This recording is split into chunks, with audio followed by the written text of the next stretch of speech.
Hey guys, tonight we're diving into one of the most fascinating and perhaps underappreciated figures in ancient history, Hannibal Barca, the legendary Carthaginian general.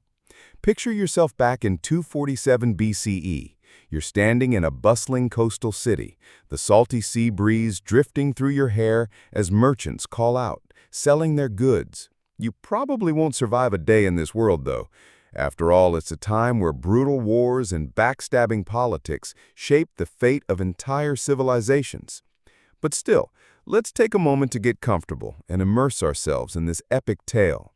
So, before you get cozy, take a moment to like the video and subscribe, but only if you genuinely enjoy what I do here. And hey, drop where you're tuning in from and what time it is. I'm always curious. Now dim the lights, maybe turn on a fan for that soft background hum, and let's ease into tonight's journey together. The rise of Carthage is as gripping as it is complex. Situated on the coast of what is now Tunisia, Carthage was founded by Phoenician settlers from the city of Tyre in the 9th century BCE. Carthage grew into a powerful maritime and commercial empire, strategically positioned for trade across the Mediterranean. It's said that the Carthaginians were the ancient world's first true business empire, their navy and mercantile expertise making them formidable adversaries, even to great powers like Rome. But Carthage wasn't just about trading. The Phoenicians, with their seafaring roots, were also military strategists. They built up a formidable fleet, heavily reliant on mercenaries from all corners of the known world. So when Carthage set its sights on expanding its influence, they didn't hesitate to employ their armed forces and take control of important territories like Sicily and Spain. Now, let's pivot a little here. There's something odd about how Carthage handled warfare. They relied heavily on mercenaries, which may sound sensible, but in practice, it created tension between the soldiers and their paymasters. Historians still debate whether this reliance on mercenaries was a sign of Carthage's military genius or a weakness, one that ultimately played into their downfall. Either way, it was a unique military approach, and it set the stage for the rise of the Barca family, a family that would leave a lasting mark on history. The Barca family's influence on Carthage cannot be understated. At the forefront was Hamilcar Barca, a general who carved out his own reputation during the First Punic War against Rome. By the time Hannibal was born, Carthage was already locked in a struggle for survival against the expanding Roman Republic. But Hamilcar's drive was something fierce. As he took charge in the Iberian Peninsula, he started building a legacy, one that would eventually pass to his son, Hannibal. Imagine growing up in the shadow of such a giant, watching your father wage war against one of the most powerful forces in the ancient world. It's no surprise that Hannibal was shaped by this atmosphere of fierce ambition and strategic brilliance. Let's focus now on the young Hannibal Barca. Born in 247 BCE, Hannibal's life would be anything but ordinary. From the very beginning, his father, Hamilcar, had big plans for him. Hannibal grew up in a world dominated by one thing: war. But even as a child, Hannibal was exposed to his father's military campaigns and the chaos that came with them. His formative years were marked by the constant presence of Carthaginian soldiers, the clamor of war councils, and the ever-present tension between Carthage and Rome. His father, fiercely ambitious and driven, seemed to have the world's weight on his shoulders. Here's where it gets interesting. When Hannibal was still a boy, his father took him on an expedition to Spain. It was during this journey that Hannibal witnessed firsthand the harsh realities of military life. One thing is certain: Hannibal wasn't going to be the kind of leader who led from behind a desk. The boy was fully immersed in military life, not merely observing but actively learning the craft of war. Historians still argue whether it was this experience or his father's influence that shaped Hannibal into the leader he became. Was it his exposure to brutal conflict that hardened his resolve, or was it the way Hamilcar instilled a deep-seated hatred for Rome in his son's heart? Either way, it's clear that Hannibal's path was set long before he ever took command. A fascinating part of Hannibal's childhood revolves around a promise he made to his father. As the story goes, after the First Punic War, Hamilcar took Hannibal to a temple and made him swear an oath to hate Rome forever. This wasn't some casual promise either. It was an oath, binding and personal. You can almost picture young Hannibal, wide-eyed and serious, pledging his life to this cause. This oath would become a defining moment in Hannibal's life, one that would fuel his legendary drive in the years to come. But while this event might seem like the dramatic start to a classic revenge tale, it was, in fact, the beginning of a calculated military career, a career that would see Hannibal take on one of the most formidable empires the world had ever seen. As Hannibal matured, so did his military prowess. His father's death in 229 BCE set the stage for Hannibal to take on a leadership role, but it also thrust him into the heart of a conflict that was becoming inevitable, the Second Punic War. By then, Carthage's rival, Rome, had already begun to assert its dominance over the Mediterranean, and it was only a matter of time before the two powers clashed again. Hannibal, still in his 20s, was handed control of Carthage's forces in Spain. This was a pivotal moment.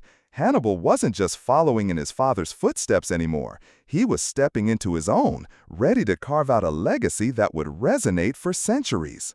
But what really sets this time apart is the complex nature of Hannibal's rise. Unlike many generals who were handed their power through birthright or political maneuvering, Hannibal's climb was deeply personal. His relationship with his father shaped everything, from his military strategies to his profound disdain for Rome.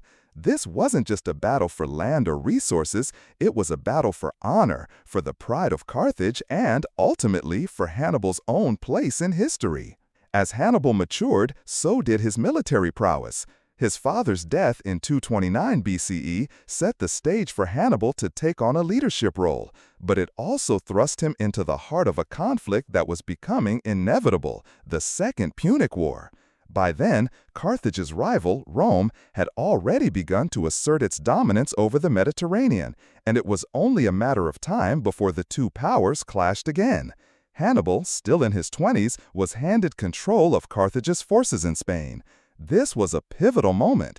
Hannibal wasn't just following in his father's footsteps anymore. He was stepping into his own, ready to carve out a legacy that would resonate for centuries. But what really sets this time apart is the complex nature of Hannibal's rise. Unlike many generals who were handed their power through birthright or political maneuvering, Hannibal's climb was deeply personal. His relationship with his father shaped everything, from his military strategies to his profound disdain for Rome. This wasn't just a battle for land or resources, it was a battle for honor, for the pride of Carthage, and, ultimately, for Hannibal's own place in history. Now, let's dive into the backdrop of the Punic Wars, a conflict that would define Hannibal's life. At the heart of this struggle between Carthage and Rome lay not just a thirst for dominance, but a clash of ideologies and civilizations. Carthage, the rising naval power, was facing the relentless expansion of Rome. The First Punic War, 264–241 BCE, had already set the stage, but the outcome left Carthage with a bitter taste in its mouth and a desire for revenge. The peace treaty that followed, which forced Carthage to pay massive war reparations and give up its strategic holdings, left a deep scar on the Carthaginian psyche. They needed a chance to reclaim their place as the Mediterranean's premier power, and Rome's rapid expansion made it clear that this chance would come at some point.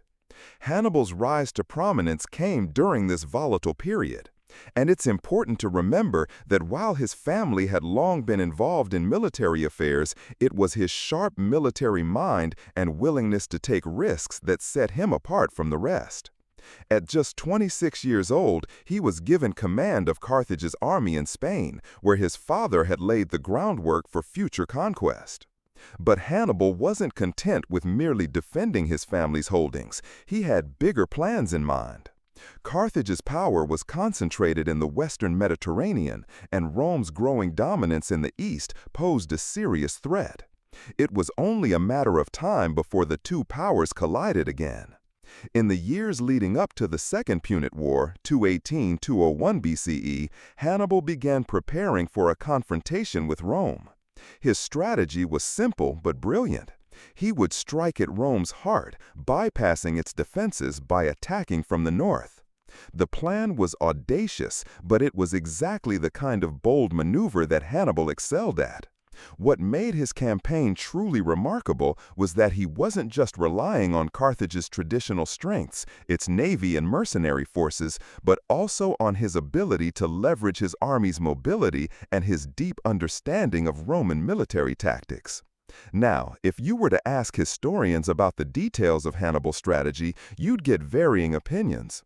Some argue that Hannibal's success was due to his ability to build an army from a diverse mix of troops, including mercenaries from across the Mediterranean, while others believe it was his deep psychological understanding of warfare that made him such an effective leader. It's hard to say for certain, but what's clear is that Hannibal was a strategist of the highest order, able to read situations and adapt quickly. In 218 BCE, with Carthaginian forces assembled, Hannibal set his sights on crossing the Alps. Now, this wasn't just a short trip across the mountain range. It was a Herculean feat of endurance. Hannibal had to navigate treacherous terrain, freezing weather, and hostile tribes. But what really sets this apart is the fact that he didn't do it alone. He brought elephants with him. Yes, elephants. Historians still debate the exact number, but it's said that around 37 elephants made the journey. The idea of bringing elephants through such harsh conditions might sound ludicrous to us now, but back then it was a testament to Hannibal's commitment to both psychological warfare and sheer audacity. Imagine the scene, a massive army struggling through snow and ice with elephants plodding behind, their massive feet leaving deep prints in the frozen ground. It wasn't just about brute strength, it was about sending a message. Hannibal's forces were pushing toward the very heart of Rome, and nothing, not even nature itself, was going to stop him. Of course, crossing the Alps wasn't without its hardships. Many soldiers and animals perished along the way, and by the time Hannibal's army descended into the Italian plains, it was greatly diminished. But what remained was a force that struck terror into the hearts of the Romans.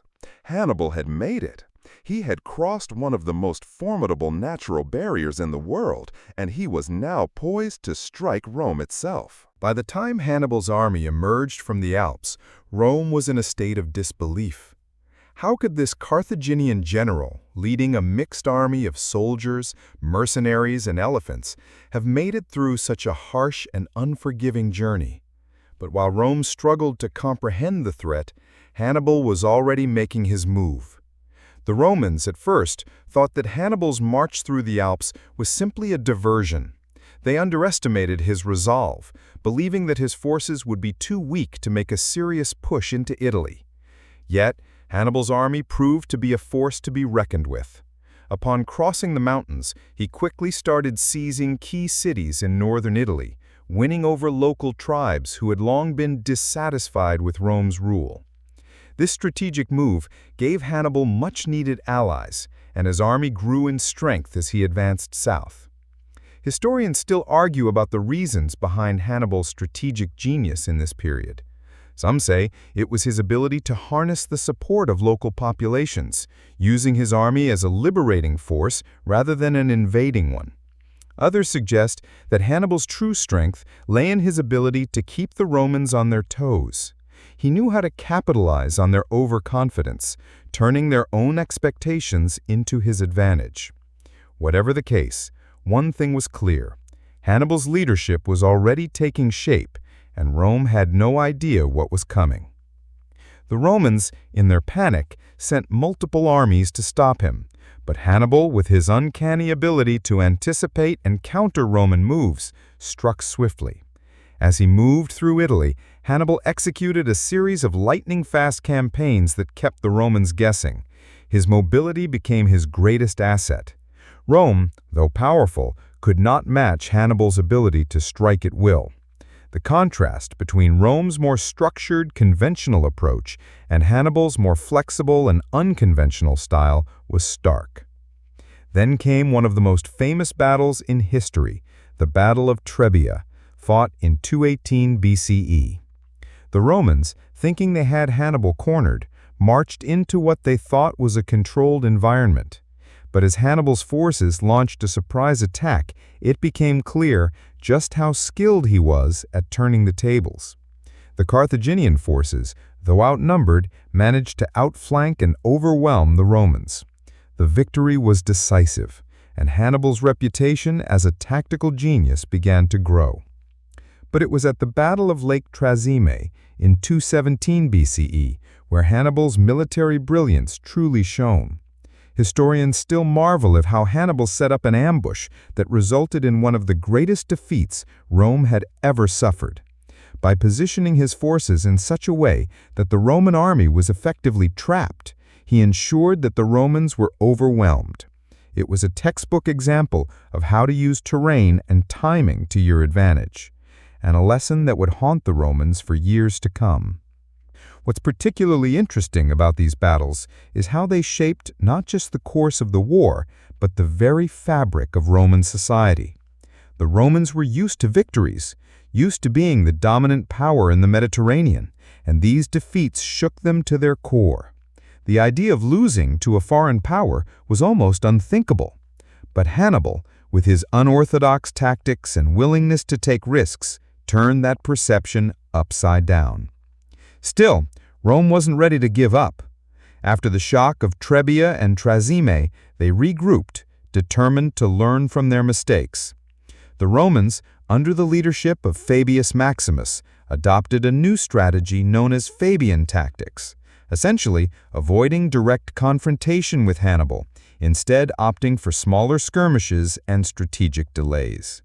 Historians have mixed opinions on this approach. Some argue that it was a brilliant move, allowing Rome to wear down Hannibal's forces over time. Others believe it was a sign of weakness, that Rome had lost its nerve. Either way, the war had entered a new phase, and Hannibal's campaign in Italy was far from over. The Battle of Cannae, one of the most talked about engagements in military history, was the moment when Hannibal's tactical genius reached its peak. In 216 BCE, as Rome scrambled to regroup after its earlier losses, the stage was set for what would become one of the most devastating defeats the Roman Republic would ever experience. Picture this: Rome, confident and ready to face Hannibal head-on. The Roman army, under the command of two consuls, numbered approximately 80,000 men, an overwhelming force. Hannibal, on the other hand, commanded a smaller army of around 50,000. The Romans, confident in their sheer numbers, thought this would be the battle that finally turned the tide in their favor.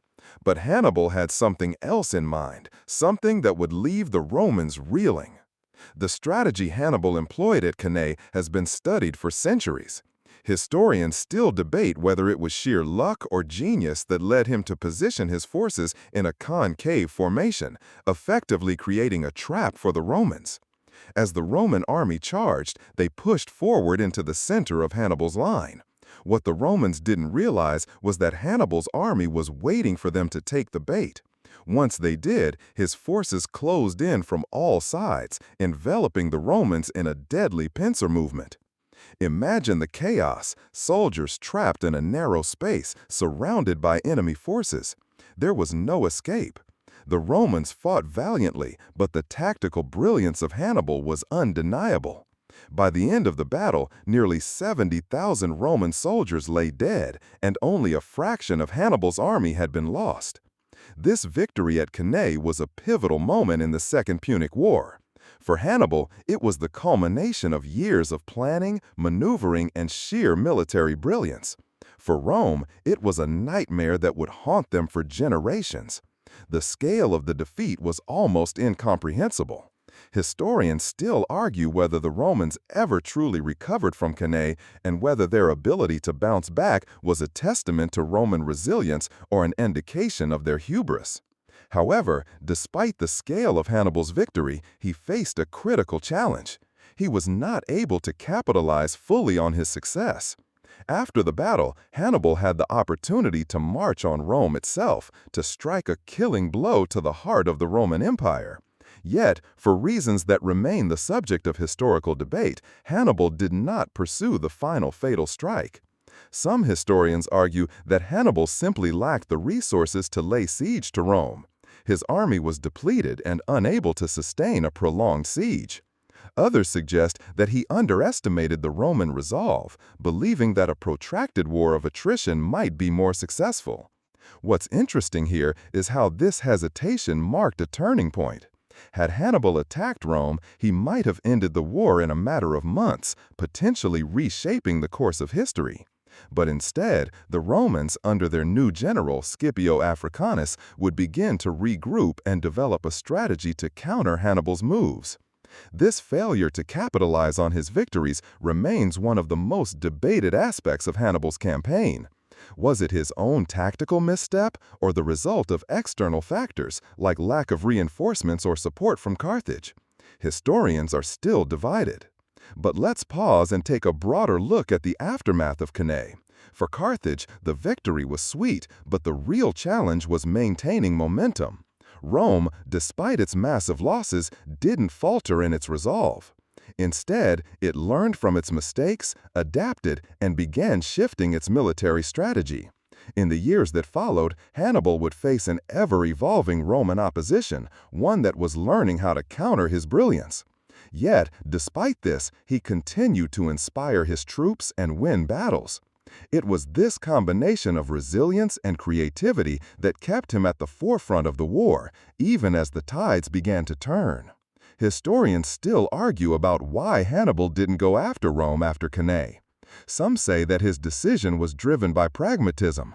Without the resources to lay siege, attacking Rome would have been a futile exercise. Others, however, argue that it was a sign of overconfidence, a rare misstep in an otherwise brilliant military career. One thing is clear, Hannibal's reputation as one of the greatest military commanders in history was sealed after Cannae. The battle remains a textbook example of how to win a battle with fewer resources against a more powerful enemy. And it remains one of the most studied moments in military history.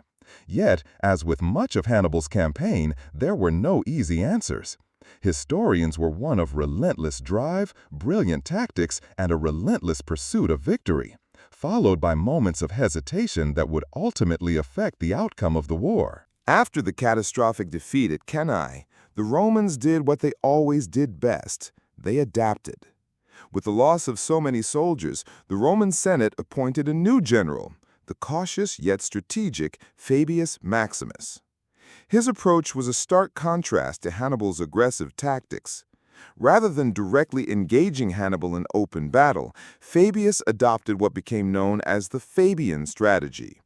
His plan was to avoid large-scale confrontations and instead harass Hannibal's forces with smaller, more strategic attacks, wearing down his resources and morale.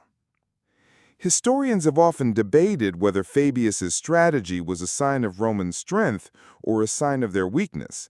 Some argue that the avoidance of direct engagement gave the Romans the chance to recover and rebuild, turning the tide of the war in the long run. Others claim that it revealed Rome's fear of Hannibal, and that their failure to fight him head-on for so long gave Hannibal the psychological advantage. Either way, Fabius's cautious approach became a source of frustration for both Hannibal and the Roman people. The Roman Senate, eager for revenge, often criticized Fabius for his reluctance to engage Hannibal directly. But despite Fabius's slow, strategic approach, Hannibal continued to make his mark. In 215 BCE, Hannibal scored another victory at the Battle of the Sanguine River, a battle that was more about keeping the Romans off balance than anything else. Hannibal's army, now depleted from years of constant campaigning, was still able to keep the Romans on edge. With each victory, Hannibal's reputation grew, but so did his struggles. His army, despite its remarkable resilience, was starting to feel the wear of prolonged warfare. Supply lines were stretched thin, and morale began to wane. But what is particularly remarkable is that even as his forces were dwindling, Hannibal was able to keep the Romans guessing. He used the terrain to his advantage, frequently ambushing Roman supply caravans and striking where the Romans least expected it. Even with fewer soldiers, Hannibal's understanding of Roman weaknesses allowed him to outmaneuver them time and again. Yet, with each battle, the resources he had at his disposal grew slimmer. He was a general with the knowledge of how to win battles, but the reality of Carthage's lack of support meant that victories, though impressive, could not secure him a long-term advantage. This period of warfare was a stark contrast to the initial boldness of Hannibal's early campaign.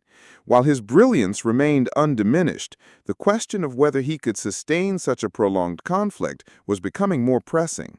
And with the Roman war machine grinding into gear, it became evident that time was no longer on Hannibal's side.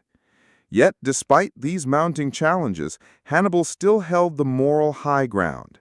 He was the general who had struck fear into the heart of Rome, and even in his moments of hardship, he retained the respect of his troops. Historians have often wondered, could Hannibal have sustained his campaign if he had received the reinforcements he so desperately needed from Carthage? This question is still fiercely debated. Some suggest that Carthage's reluctance to send significant reinforcements was due to internal political strife and a lack of understanding of the situation in Italy. Others argue that it was a deliberate strategic decision by Carthage's leadership to focus on protecting their home front rather than fully supporting Hannibal. Either way, the lack of reinforcements placed a significant strain on Hannibal's ability to continue his war against Rome. Despite the difficulties, Hannibal's leadership remained a beacon for Carthage. He inspired loyalty in his men even when the odds seemed insurmountable. There's a certain romance to the idea of a general leading his troops through hardship, battling not just an enemy empire, but also the challenges of sustaining a war effort with limited resources. Hannibal's ability to maintain his army's morale under such dire circumstances is a testament to his leadership and determination. At this point, the Romans began to take the offensive. They understood that Hannibal could not stay in Italy forever, and that sooner or later he would have to return to Carthage or face complete exhaustion. While Hannibal still held sway over large swaths of Italian territory, Rome's ability to endure and adapt began to tip the scales. The Romans' response to Hannibal was no longer one of pure defense. They had shifted to offense, aiming to counter Hannibal's every move. But as this phase of the war dragged on, the question remained, would Hannibal's brilliance be enough to overcome the mounting pressures of time and resources, or was he simply fighting a losing battle, a brilliant general out of options? The stage was set for the inevitable shift in momentum, and soon the outcome of the war would hinge on one final, decisive confrontation. As Rome shifted its focus toward more aggressive tactics, it wasn't just the Romans who were adapting. It was Hannibal, too. After years of maintaining a tenuous grip on Italy, Hannibal's situation grew more dire. His once promising campaign began to stall, and despite his tactical brilliance, the lack of reinforcements from Carthage and the inability to capitalize on his victories had started to take its toll. In response, Hannibal turned his eyes toward a new goal: to draw Rome into a decisive battle that could end the war once and for all. The pressure was mounting, and every decision he made now carried immense risk. Rome, meanwhile, wasn't going to sit idly by. They recognized the growing threat Hannibal posed, but they also understood that defeating him required more than just avoiding direct combat. It required outsmarting him. To do this, they needed a commander who was as innovative as Hannibal himself, and that commander came in the form of Scipio Africanus. Scipio's rise within the Roman ranks was a remarkable one. He was a military genius in his own right, and his early campaigns in Spain made him a formidable rival to Hannibal. In 210 BCE, Scipio took command of the Roman forces in Spain, and by 205 BCE he had successfully driven the Carthaginians from the Iberian Peninsula. This victory gave Rome a much-needed foothold in the western Mediterranean and began to shift the balance of power. Historians are still fascinated by the rivalry between Hannibal and Scipio. Many argue that Scipio was the perfect counter to Hannibal's unorthodox approach. Where Hannibal was bold and willing to take risks, Scipio was calculated and patient. The two commanders were polar opposites, yet both were incredibly effective in their own right. Their clash would soon come to a head in what would be the final, decisive battle of the Second Punic War, the Battle of Zama. But before we dive into that fateful day, it's important to understand the psychological weight of the conflict for both sides. Hannibal, despite his unmatched skill and ability to outthink his opponents, was starting to feel the pressure of years of campaigning. His army, worn down by attrition and the inability to resupply, was no longer the unstoppable force it once had been. Even his most loyal soldiers were beginning to show signs of exhaustion, and with Scipio closing in, Hannibal had no choice but to confront his Roman counterpart. One aspect of Hannibal's character that historians often highlight is his resilience. Despite all the setbacks, despite the dwindling resources, he never lost his ability to command his men with unparalleled authority. His troops followed him not just out of duty, but out of genuine respect and admiration. This bond between Hannibal and his soldiers is often seen as one of the defining features of his leadership. Yet, as time went on, even the most loyal troops couldn't ignore the reality of their situation. The prospect of defeat loomed closer with every passing day. As the stage was set for the Battle of Zama in 202 BCE, both commanders knew that this battle would be the end of the line.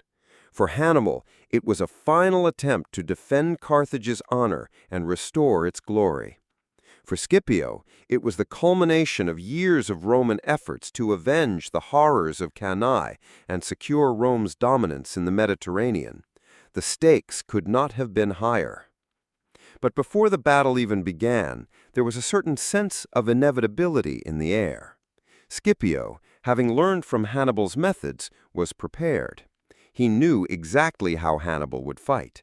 He had studied his tactics and anticipated his moves. This, in many ways, was a battle of wits as much as it was a battle of armies. Both generals had their strengths, but in the end, it was Scipio's ability to adapt and outmaneuver his opponent that would prove decisive. The battle itself was brutal. Hannibal's forces, though still formidable, were exhausted and stretched thin. His famous war elephants, once a symbol of power, were now ineffective against Scipio's more disciplined, more cohesive force. The Roman legions, which had learned from their past defeats, were ready. They had faced Hannibal in smaller skirmishes, had studied his tactics, and had prepared themselves for the fight of their lives. In contrast, Hannibal's troops were worn down, their morale low, and their numbers thinning. What happened next is the stuff of legend. Scipio, anticipating Hannibal's use of his famed cavalry, positioned his forces in a way that neutralized the Carthaginian advantage. The battle raged for hours, with both sides pushing and pulling for control. But in the end, it was Hannibal's inability to turn the tide with his usual brilliance that led to his defeat.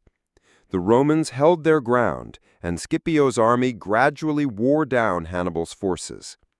Historians still debate the precise reasons for Hannibal's loss at Zama. Some argue that his failure to adapt to Scipio's tactics was a crucial factor. Others suggest that the lack of reinforcements from Carthage was the real deciding factor. What is clear, however, is that Zama marked the end of Hannibal's campaign and the beginning of Rome's rise to undisputed dominance in the Mediterranean. The Battle of Zama marked the end of the Second Punic War, and with it, the end of Hannibal's epic struggle against Rome. Carthage, having lost its greatest general, was forced to make peace. The terms of the peace treaty were harsh. Rome had effectively secured its position as the undisputed power in the Mediterranean. Hannibal, who had once been the nightmare of the Roman Empire, was left to pick up the pieces of his shattered campaign. But while Zama ended his military career, it didn't end the legend of Hannibal Barca. In the aftermath of the battle, Hannibal returned to Carthage, but his role within the city's political landscape would soon change. The Carthaginian Senate, pressured by the terms of the peace treaty and the influence of Rome, sought to distance itself from Hannibal. The very general who had once led Carthage to the brink of greatness was now seen as a liability. He was no longer the hero, but a man whose legacy had become a symbol of Carthage's failure. The Romans, however, did not forget him. They had learned to fear Hannibal, and his name became synonymous with the idea of a dangerous enemy, one who could not be easily ignored. It's worth noting that Hannibal's return to Carthage wasn't without its own share of political drama. Although the Romans had defeated him on the battlefield, they were still deeply concerned about his potential for a comeback. The idea of Hannibal leading a new revolt against Rome was something they could not ignore, so they took steps to ensure that his influence remained suppressed. The Carthaginian Senate, in an attempt to appease Rome, Hannibal removed from his military command. He was even sent into exile, though not in the sense you might think. Instead of being banished to the far corners of the world, Hannibal was allowed to live, but under Roman surveillance. It was a strategic move on Rome's part. They didn't want to make him a martyr, but they didn't want to leave him free to foment rebellion either. Hannibal's years in exile were marked by a series of attempts to reshape his life. He traveled through various parts of the Mediterranean, even offering his services to rival powers. One notable attempt was his involvement with King Prusias I of Bithynia, where he hoped to form an alliance to combat Rome. He was even given a small military command, but the political climate was hostile. His enemies, including Rome's supporters, were quick to undermine him at every turn. Historians still argue about how serious Hannibal was in these attempts. Some believe he was merely looking for a way to survive, while others think that he had a genuine desire to strike back at Rome. As Hannibal's years of exile dragged on, he became a symbol of the price of defeat. While he was never able to return to the level of power he once held, he remained a brilliant military mind. His influence on later generals, including those of the Roman Empire, cannot be overstated. Even during his time in exile, his reputation grew. He was the general who had nearly destroyed Rome, and that was a legacy that could not be easily erased. In the final years of his life, Hannibal's exile took a darker turn. The political intrigues of the time caught up with him. In 183 BCE, as Hannibal was living in the city of Labissa, modern-day Turkey, he was confronted by Roman agents. The Romans, ever vigilant, had not forgotten the threat he posed. Faced with capture and possibly execution, Hannibal chose to end his own life. The manner of his death remains a subject of debate. Some historians claim that Hannibal poisoned himself, while others suggest he may have been forced into it by Roman threats. Regardless of the specifics, his death marked the end of an era. The great general who had once sent the Roman Empire to its knees was gone, but his legacy would endure long after. Hannibal's death did not signal the end of the Punic Wars, but it marked the definitive end of Carthage's hopes of challenging Rome.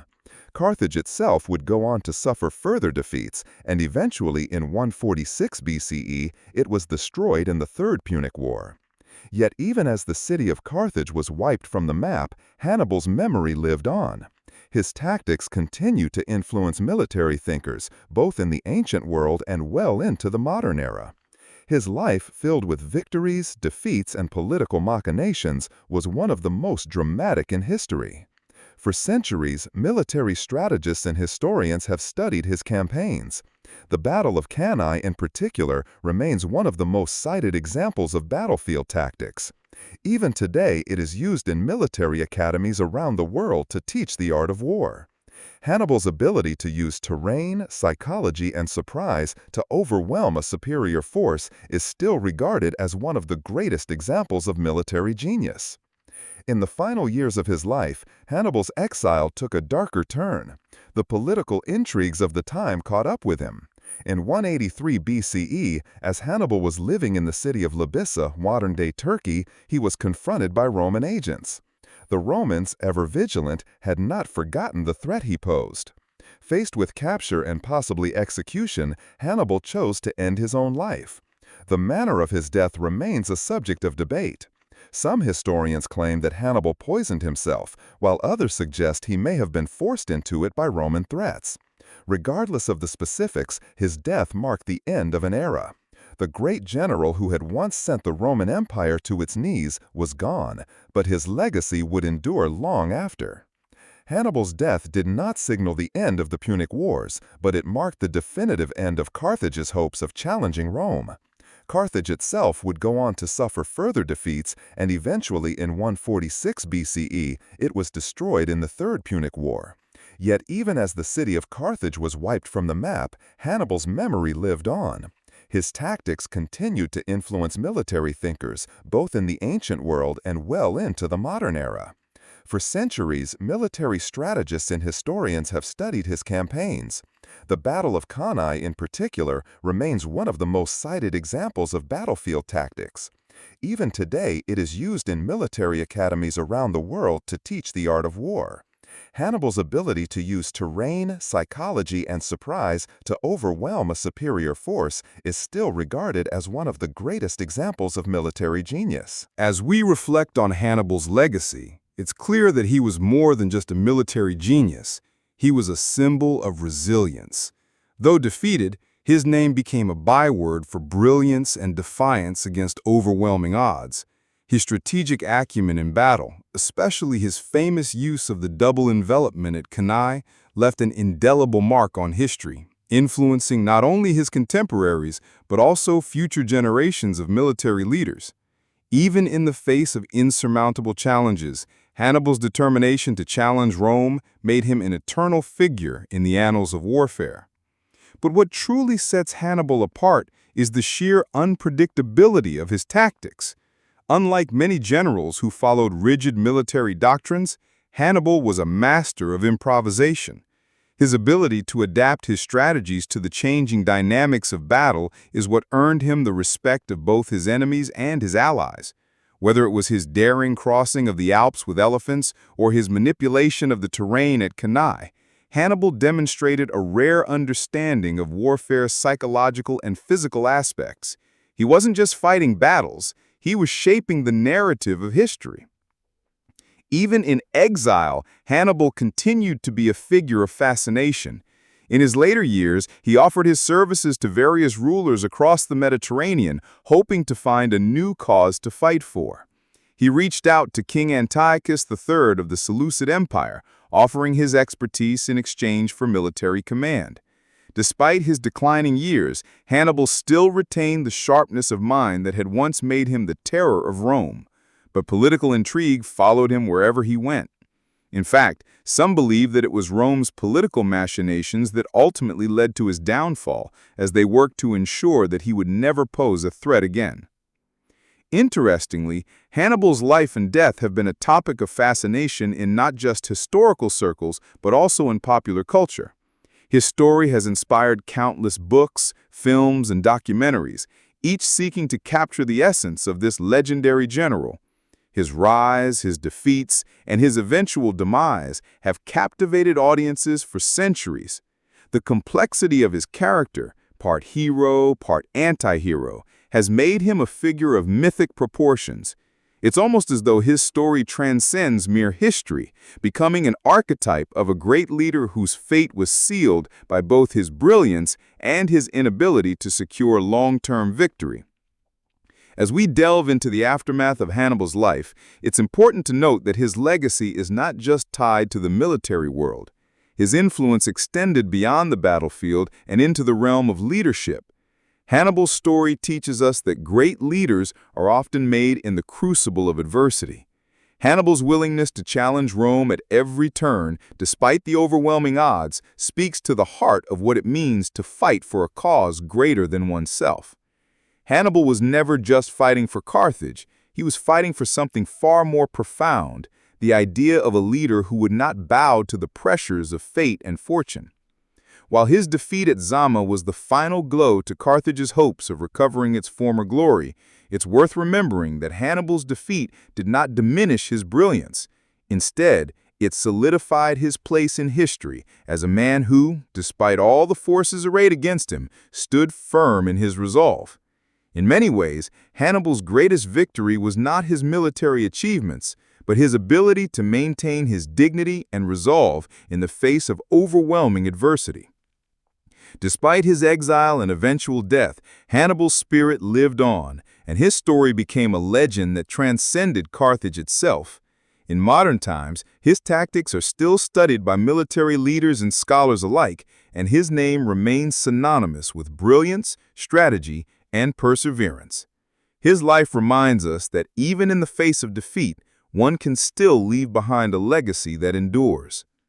The fact that a general who never ruled an empire, who ultimately lost his war, can remain one of the most studied and admired military minds in history speaks volumes about the timelessness of his vision. Rome may have won the Punic Wars, but it was Hannibal who captured the imagination of generations. His story is one of incredible highs and crushing lows, but it is also one of brilliance, resilience, and the relentless pursuit of a dream, no matter how impossible it seemed. The final chapter of Hannibal's life is one that remains shrouded in both mystery and tragedy. After his time in exile, he lived in a world that had moved on from the war he had fought so valiantly to win. But his reputation was intact, perhaps even enhanced by the passing years. Hannibal, despite being far from his homeland, was a man of enduring importance. His life had been so extraordinary, so deeply intertwined with the fate of Carthage that it could not easily be forgotten. Yet, in his final years, his ambitions had all but dissipated. He was not a man of peace, but a soldier without a war to fight. By the time Hannibal took refuge in the court of King Prusias I of Bithynia, he was a man without a country. Carthage had turned its back on him, and Rome had not forgiven him. In a cruel twist of fate, he was exiled to a foreign land, forced to live in the shadow of the very empire that had once been his greatest adversary. His alliances were fleeting, and his influence was diminishing. Still, the fire within him never fully extinguished. His reputation as a brilliant tactician had spread, and rulers from various parts of the Mediterranean sought his counsel, though his power was no longer what it once had been. In Bithynia, Hannibal once again found himself entangled in political intrigues. The Romans, who had always kept a close eye on him, continued to view him as a potential threat. In fact, it is believed that it was Rome's persistent pressure on King Prusias that led to Hannibal's eventual downfall. Roman agents, aware of his whereabouts, closed in on him, forcing him into a corner from which there was no escape. Faced with the certainty of Roman capture, Hannibal made a fateful decision. In 183 BCE, at the age of 64, he chose to end his own life. The manner of his death, according to some sources, was by poison, though the specifics remain a matter of speculation. Hannibal's death did not mark the end of his legacy. Instead, it added another layer of mystique to the tale of the great general.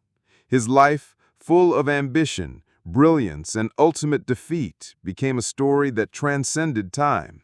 Even in death, Hannibal was a figure of fascination, a man who had come so close to changing the course of history, only to be thwarted by the very forces he had once defied.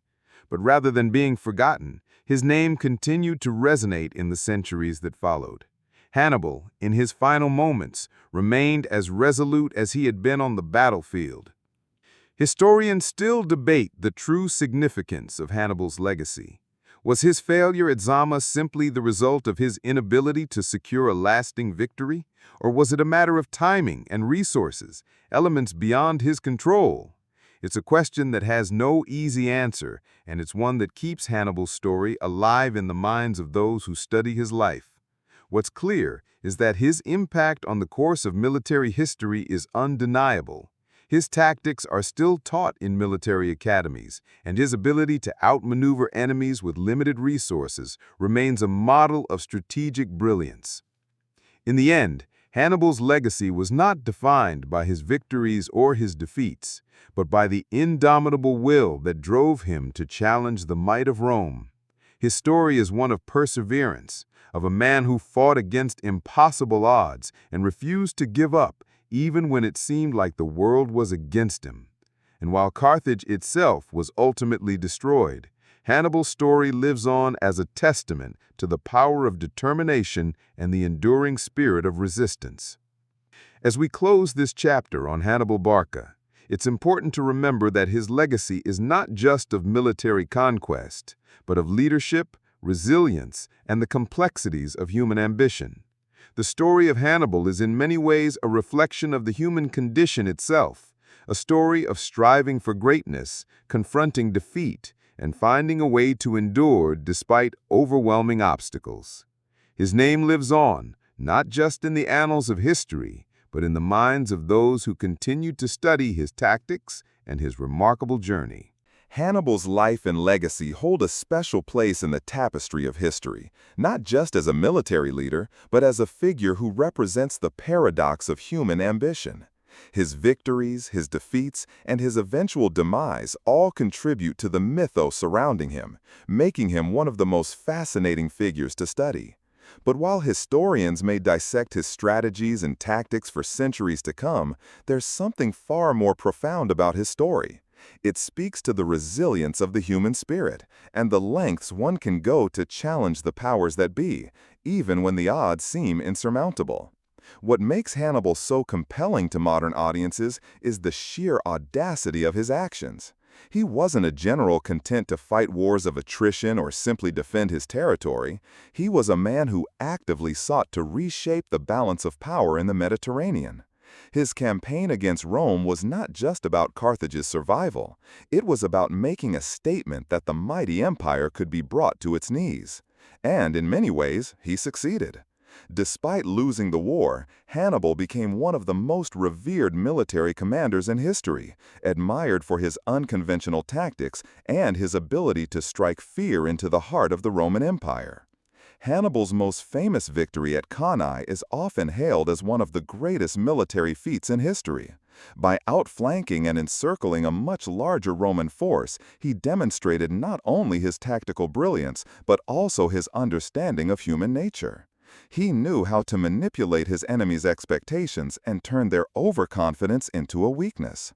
The Battle of Cannae has been studied in military academies around the world for centuries as a masterclass in strategy, where a smaller, more agile force can defeat a larger, more powerful one through superior planning and execution.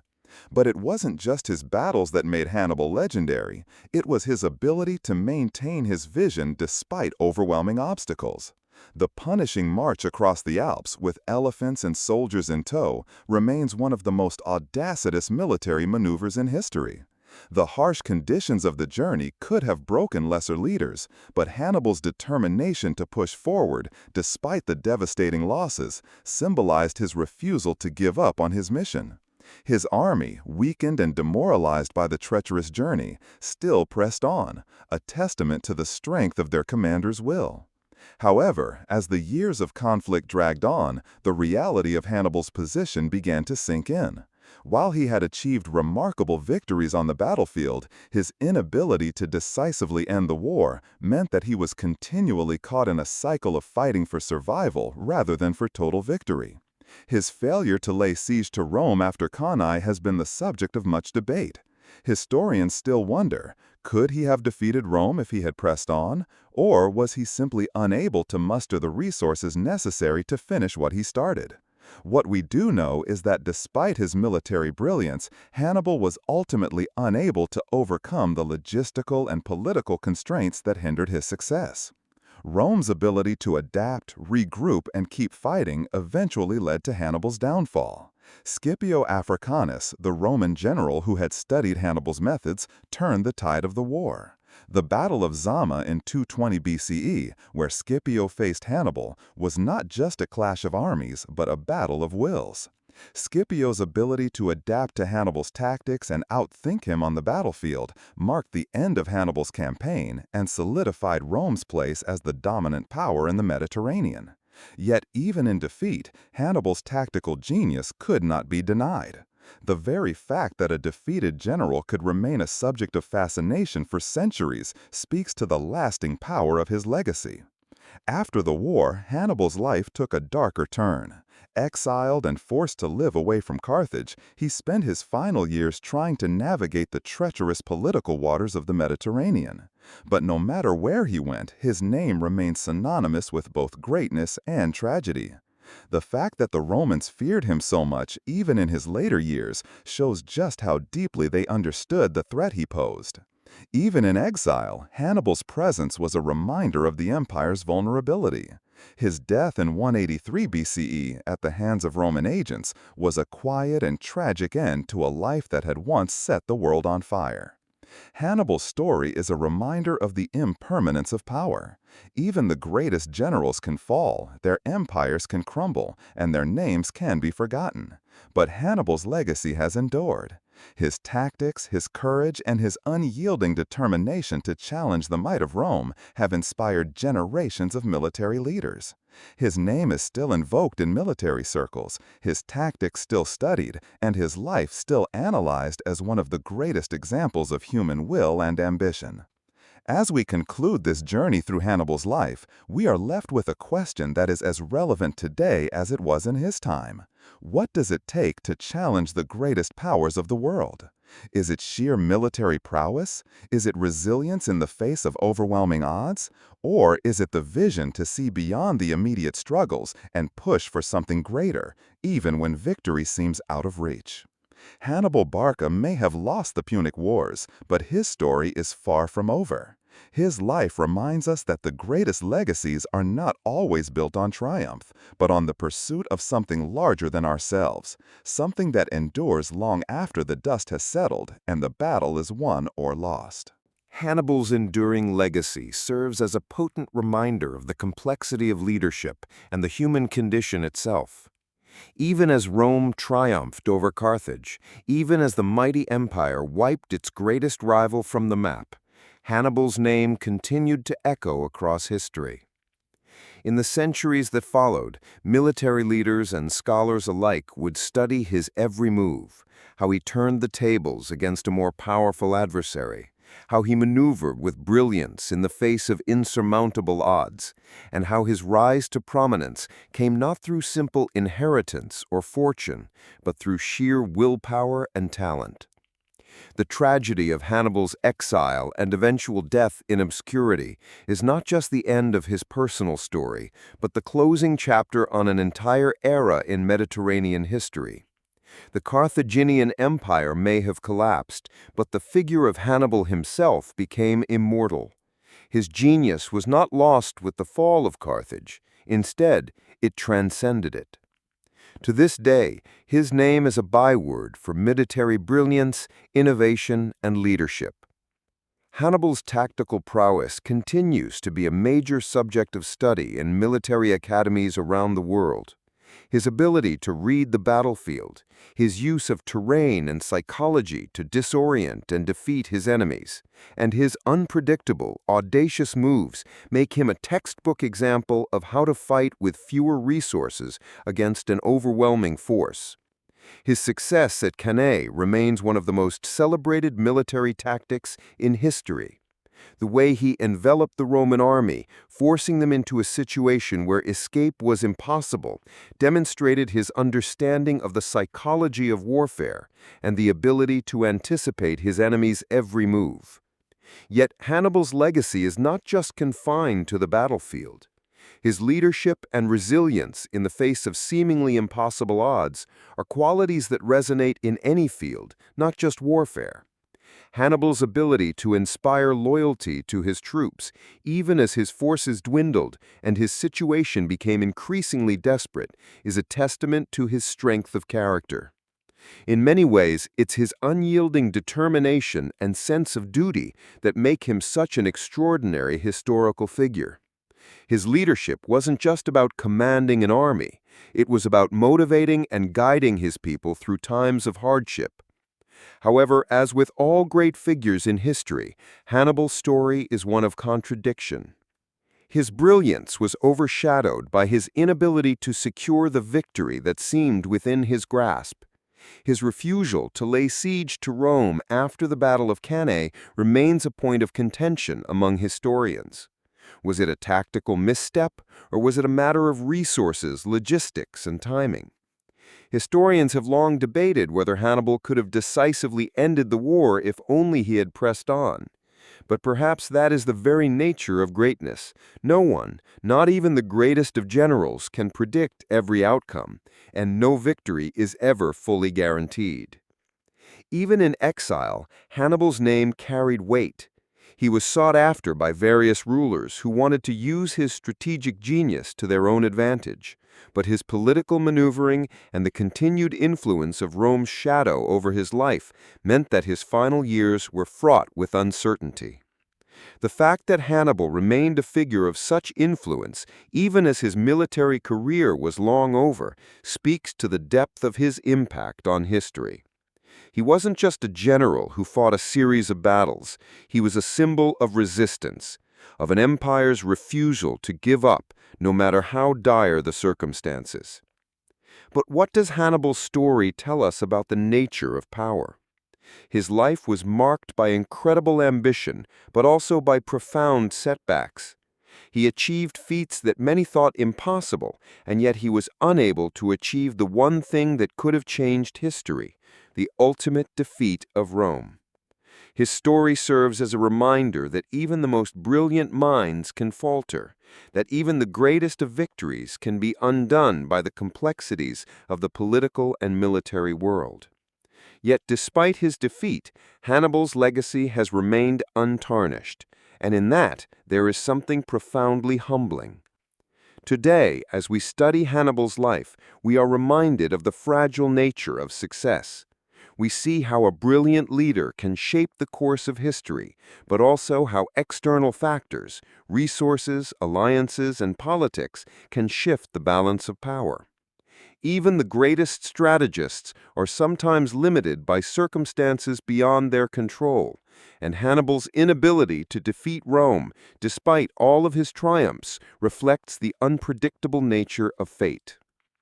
Hannibal's story is one of triumph and tragedy, brilliance and defeat. It is a reminder that greatness is not measured by victory alone, but by the willingness to face challenges head-on, to push through adversity, and to leave behind a legacy that endures long after one's life has ended.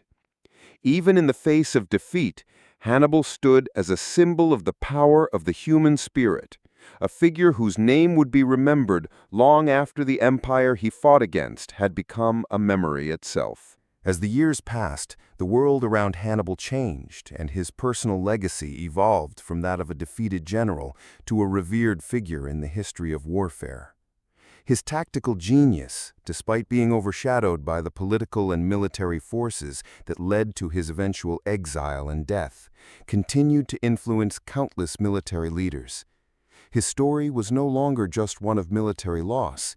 It became an emblem of tenacity, of how a leader could carve out his place in history not through the certainty of victory, but through the audacity of his actions and the greatness of his ideas. When looking at Hannibal's life, it's impossible to ignore the profound effect that his actions had on the course of Roman history. Rome, for all its might, had never encountered a general quite like Hannibal. The lessons learned during the Second Punic War shaped Roman military tactics and pushed the empire to evolve. After Hannibal's brilliant, yet ultimately unsuccessful campaign, the Romans understood the need for adaptability, the importance of psychological warfare, and the power of flexible strategy. What made Hannibal such a dangerous foe was his ability to think outside the rigid structure of traditional military doctrine, and it's precisely this trait that made him an enduring figure in the study of warfare. Yet even as Rome emerged victorious, they couldn't entirely shake the image of Hannibal as the one who had nearly brought their empire to its knees. His reputation as the ultimate adversary was cemented not only because of his military victories, but also because of the psychological impact he left on Rome. His mere presence on the battlefield sent waves of fear through Roman leadership. The Romans never truly trusted themselves again in the same way. They learned from their mistakes and took nothing for granted. And while they ultimately triumphed, it was Hannibal's influence that kept them vigilant, refining their own strategies in anticipation of another genius like him rising from the east. Yet it's also important to consider how Hannibal was remembered in Carthage itself. After the war, as his homeland turned its back on him, his legacy within Carthage became a complicated one. Though he was revered as a national hero for his brilliant tactics and resilience, his association with the war, and ultimately Carthage's downfall, meant that his story was not one of pure admiration. Carthage, as an empire, had suffered irreparably from the war. The failure to defeat Rome left a lingering bitterness in the city, and Hannibal, despite his remarkable military skills, became a symbol of what might have been, an idealized figure trapped by the reality of lost opportunities. This complexity in how Hannibal was viewed by both his enemies and his own people adds layers to the story. He was both a hero and a scapegoat, a man who embodied the contradictions of a society caught between greatness and ruin.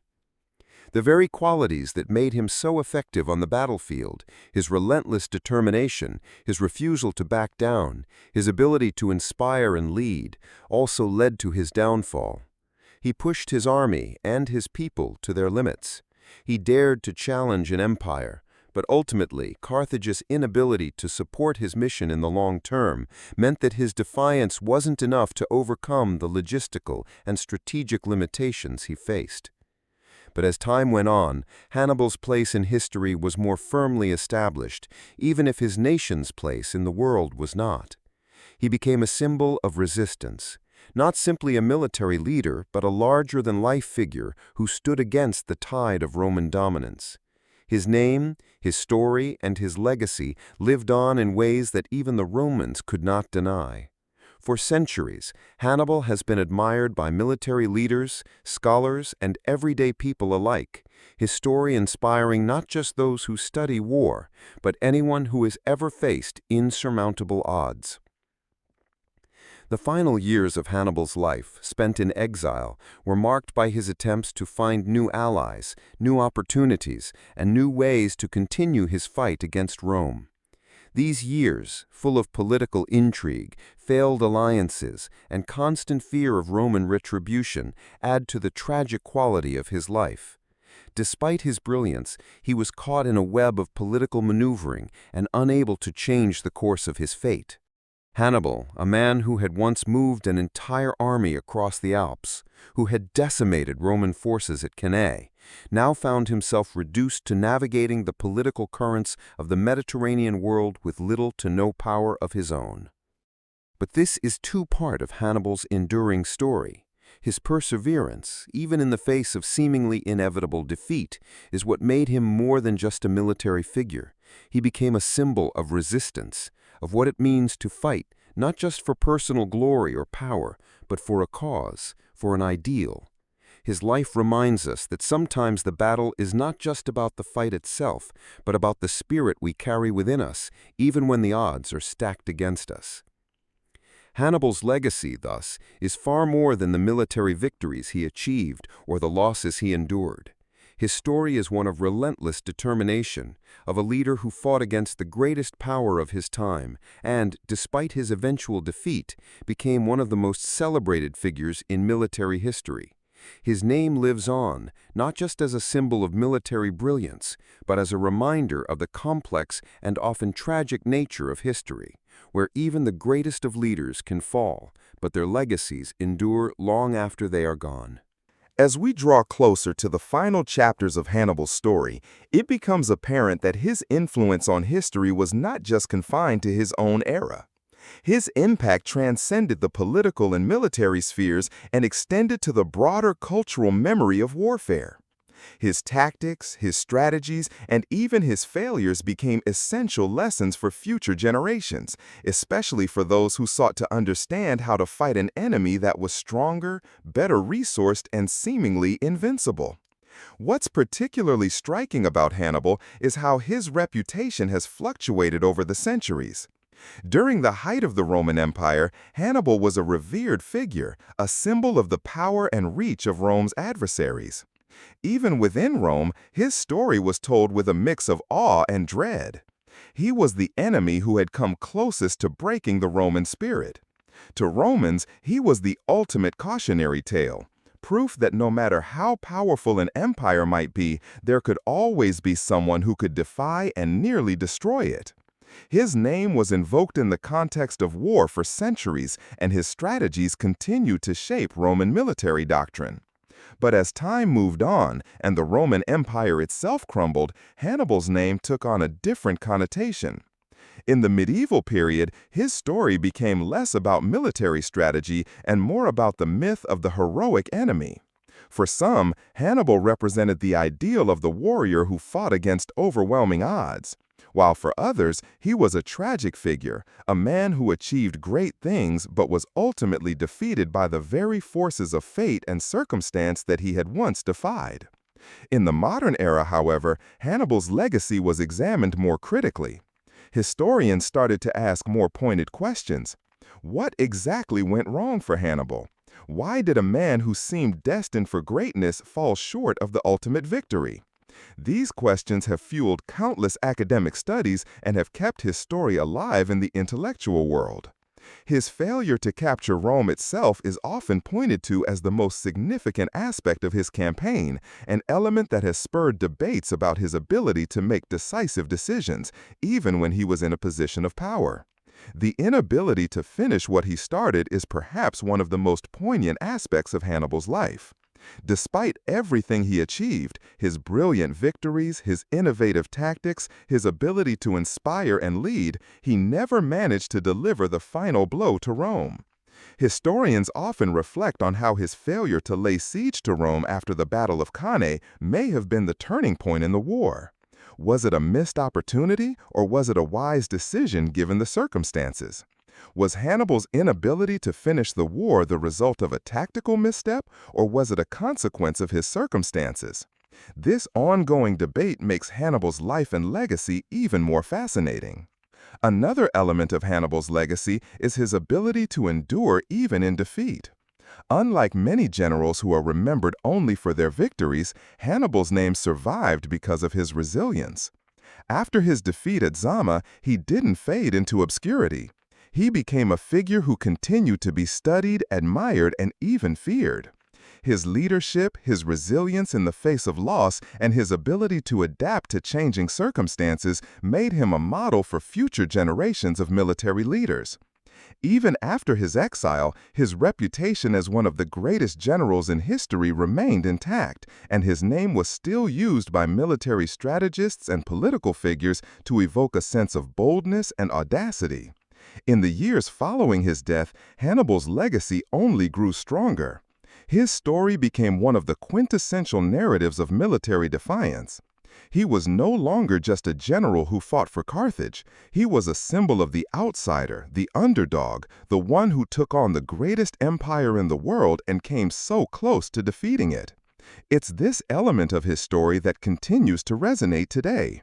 We see in Hannibal not just a military leader, but a figure who embodies the struggle of resistance, of standing firm against overwhelming odds, and of fighting for what you believe in, even when it seems impossible. What's remarkable about Hannibal's life is that he never stopped fighting. Even in his final years, in exile and on the run from the very empire he had once sought to destroy, he maintained his status as a figure of influence. His refusal to accept defeat even after the war was lost speaks to the core of his character. He was a man who, despite the weight of failure, never gave up on his ideals. And that, in itself, is perhaps his greatest victory. Not the battles he won or lost, but the way he continued to fight for his vision of what the world could be. As we reflect on the end of Hannibal's life, we can't help but consider the larger context of his legacy.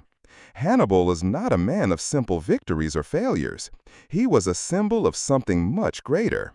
His life was a testament to the idea that true greatness is not defined by the end result, but by the journey itself. The willingness to challenge the greatest powers, to confront fate head-on, and to continue even when the path ahead is uncertain. Hannibal's story will never be one of easy answers. It's a tale filled with triumph and tragedy, with brilliance and missteps. But it's a story that speaks to the heart of human ambition. In the end, Hannibal may not have defeated Rome, but his name will always be remembered as the general who came closest. His legacy, like the man himself, is one that endures, both in the history books and in the hearts of those who dare to dream beyond the impossible. As we near the end of this journey through the life of Hannibal Barca, we find ourselves reflecting on a story that transcends the boundaries of history itself. Hannibal's life was more than just a series of battles, victories, and defeats. It was a story about human nature, ambition, and the relentless pursuit of a dream, even when faced with the most formidable obstacles. There's something profoundly human in Hannibal's journey, a reminder that greatness doesn't always come with a clear path to victory. His story is one of constant reinvention, of pushing beyond what was thought possible, and of daring to challenge the greatest empire the world had ever known. But much like any human endeavor, it was also a story marked by moments of doubt, by choices that didn't always lead to the outcomes one hoped for. Hannibal was, after all, a man, and his flaws were as much a part of his legacy as his triumphs. The most profound aspect of Hannibal's life isn't necessarily his brilliant military strategies or his legendary victories. It's his ability to endure, to keep fighting when the odds were stacked against him. His story is one of powerful reminder that perseverance can often be just as important as talent, that resilience in the face of failure can sometimes be the greatest victory of all. Hannibal never gave up, even when he knew the fight might be lost. In this, he shares a lesson with anyone who has ever faced hardship. There's strength in continuing, even when success seems out of reach. As we look back on Hannibal's final years, spent in exile, we see a man who refused to be forgotten, who continued to engage with the world in his own way, even as his opportunities for action became fewer and fewer.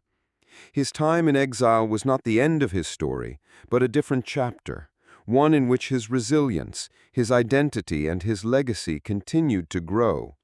The Romans may have thought they had removed the threat that was Hannibal, but they could never truly erase the memory of the man who had so nearly undone them. Hannibal's life in many ways reflects the complexities of history itself, how empires rise, how they falter, and how even in their fall, the figures they fought against leave an indelible mark on the world. Carthage may have been destroyed, but Hannibal's influence lived on. His story would resonate through the ages, inspiring military leaders, political figures, and anyone who found themselves up against overwhelming odds. In a way, he became larger than the empire he fought for, a symbol not just of defiance, but of what it means to fight for something greater than oneself. As we close the book on Hannibal's life, we remember him not just for his brilliant military tactics, but for the deeper qualities that made him such a compelling figure. He was a man of contradictions, brilliant yet flawed, victorious yet ultimately defeated. But it is precisely these contradictions that make his story so human and so enduring. In the end, Hannibal's legacy isn't simply about warfare. It's about the spirit of resistance, the will to challenge the impossible, and the unrelenting pursuit of a dream, no matter the cost. His name will forever be linked to the idea that true greatness isn't measured by the victories you achieve, but by the courage to fight against the odds, to stand up to the seemingly invincible, and to leave behind a mark on history that can never be erased. Now, as the narrative of Hannibal Barca comes to a close, it's fitting to think of the lessons his life offers. Whether you are facing an external force, a personal struggle, or the uncertainty of the future, The spirit of Hannibal, his drive, his resilience, and his refusal to back down remains a source of inspiration. Even in his final moments, when faced with capture and death, Hannibal did not surrender to fate. Instead, he took control of his own story, choosing the end of his life with the same resolve that had marked his military career. Perhaps in that final moment, Hannibal achieved a victory after all. Not over Rome, not over his enemies, but over the ultimate challenge, the challenge of defining one's own legacy. The story of Hannibal Barca is not just of a man who fought wars. It is the story of a man who fought for something far greater, something that would live on long after the battlefields had quieted and the empires had crumbled.